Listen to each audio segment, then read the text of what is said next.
নমস্কার বন্ধুরা, পাশে থাকার অনুরোধ নিয়ে পঞ্চব্যঞ্জনের হেসেলে আপনাদের সবাইকে স্বাগত। আমি আজকে বানাবো একটা নিরামিষ পদ। সবজি নিয়েছি কিছু: বরবটি, ঝিঙে, বেগুন, পটল, সজনা ডাঁটা, আলু আর একটু মটর ডাল ভিজিয়ে দিয়েছি। মটর ডালের সাথে এক মুঠো ছোলার ডালও আছে। এই ডালটা যতক্ষণ ভিজবে ততক্ষণ আমি সবজিগুলো কেটে নেব। সবজিগুলো সব এরকম লম্বা লম্বা করে কেটেছি। আর আমি রান্নাটা কাঁচা লঙ্কা দিয়ে করব বলে কয়েকটা কাঁচা পাকা লঙ্কা নিয়ে নিয়েছি। ডালটা আমার ভিজে গেছে। এবার একটু আদা আর কাঁচা লঙ্কা দিয়ে ডালটাকে ভালো করে বেটে নিয়েছি। এবার এই ডাল বাটাটার মধ্যে আমি দিয়ে দিলাম একটু নুন, একটু হলুদ আর অল্প একটু 2-4 দানা চিনি। এটাকে ভালোভাবে মিশিয়ে ভালোভাবে ফেটাতে হবে ডালটাকে। ডালটা দিয়ে আমি বড়া ভাজবো। ডাল বাটাটা যত ভালো ফেটানো হবে বড়াগুলোও তত সফট হবে। বড়াগুলো ভাজার জন্য আমি কড়াইতে নিয়ে নিলাম বেশ খানিকটা সর্ষের তেল। রান্নাটা সর্ষের তেলেই করলে ভালো হবে। আমি এবার বড়াগুলো ভাজতে শুরু করলাম। বড়াগুলো আমি চামচ দিয়ে দিচ্ছি। যে যার সুবিধা মতো চামচ দিয়ে বা হাত দিয়ে যে যেরকম পারবেন বড়াগুলো সাবধানে ভেজে নিতে হবে।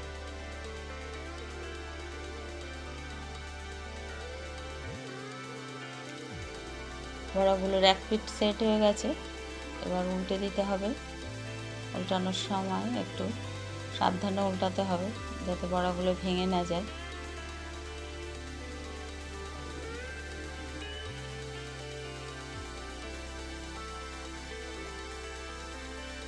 সব বড়াগুলো উল্টানো হয়ে গেছে। এবার গ্যাসের ফ্লেমটাকে আর একটু বাড়িয়ে দিয়ে উল্টে পাল্টে 2 পিঠ সোনালি করে ভেজে নিয়ে আমি সব বড়াগুলোকে নামিয়ে নেব।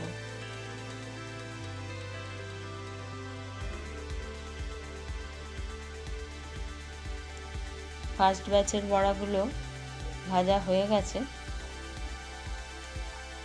আমি কড়াই থেকে তুলে নিচ্ছি বড়াগুলোকে। বাকি যে ডালটা আছে সেই ডাল বাটাটা দিয়েও আমি আবার বড়াগুলো ভেজে নেব। মোট 3টে ব্যাচে আমার সব বড়াগুলো ভাজা হয়ে গেছে। কড়াইতে যেটুকু তেল ছিল তার মধ্যে আরও খানিকটা সরষের তেল দিয়ে নিয়ে এবার আমি ফোড়নে দেব কালো জিরে আর কয়েকটা কাঁচা লঙ্কা দিয়ে এবার আলু দিলাম। আলুটাকে একটু ভেজে নেব মিনিট খানেক। ভেজে নিয়ে এবার এর মধ্যে দেব পটল। পটলটা দিয়েও একটু নাড়িয়ে নেব, মিশিয়ে নেব এর সাথে। আলু আর পটল নেড়ে নেওয়ার পরে দিয়ে দিলাম বরবটি আর দেব ঝিঙেগুলো দিয়ে আবার একটু সব কিছু একসাথে মিশিয়ে নেব। দিয়ে এবার দিচ্ছি সজনা ডাঁটা আর দিলাম বেগুন আর স্লাইস করে কেটে রাখা একটা বড় টমেটো দিয়ে গ্যাসের ফ্লেমটাকে বাড়িয়ে দিয়ে সবজিগুলোকে একটু ভেজে নিয়ে প্রথমে দিলাম নুন আর দিলাম একটু হলুদ দিয়ে সব কিছু একসাথে ভালো করে মিশিয়ে নেব।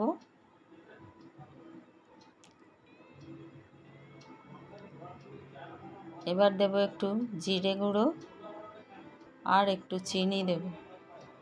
চিনিটা অপশনাল, আপনারা চাইলে নাও দিতে পারেন, কিন্তু নিরামিষ তরকারিতে একটু চিনি আমি দিই, কারণ একটু মিষ্টি মিষ্টি নিরামিষ তরকারি খেতে ভালো লাগে। সব কিছু একসাথে ভালো করে কষিয়ে নিয়ে দিয়ে দিলাম বেশ খানিকটা জল, কারণ সবজিগুলো ভালোভাবে ফুটবে, সেদ্ধ হবে, আর বড়াতেও বেশ খানিকটা ঝোল টেনে নেবে। কতগুলো কাঁচা লঙ্কা চেরা দিয়ে ভালোভাবে ঝোলটাকে ফুটিয়ে নিয়ে ঢাকনা দিয়ে মিনিট 5 রাখবো। তাহলেই সবজিগুলো মোটামুটি সেদ্ধ হয়ে যাবে। সবজিগুলো সেদ্ধ হয়ে গেছে। এবার ভালোভাবে ঝোলটাকে একটু ফুটিয়ে নিতে হবে। ঝোলটা ভালোভাবে ফুটে গেছে। এর ভেতরে এবার ভেজে রাখা বড়াগুলো সব দিয়ে দিলাম। দিয়ে আর বেশিক্ষণ কিন্তু আমার ফোটাতে হবে না, একটু ভালোভাবে একটা ফুট এসে গেলেই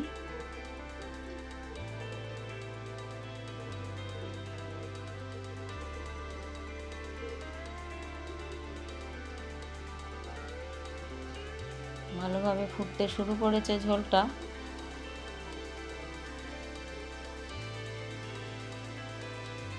এবার আমি গ্যাসটাকে বন্ধ করে দিয়ে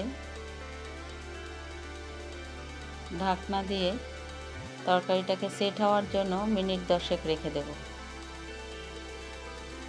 বড়াগুলো দেখুন ঝোলটা টেনে আরও বড় বড় হয়ে গেছে, তরকারিটাও ভালোভাবে সেট হয়ে গেছে।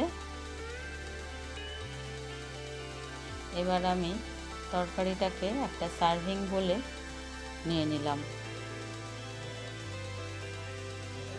তৈরি হয়ে গেছে আজকে আমার গরমকালের জন্য উপযুক্ত বড়া দিয়ে সবজির ঝোল।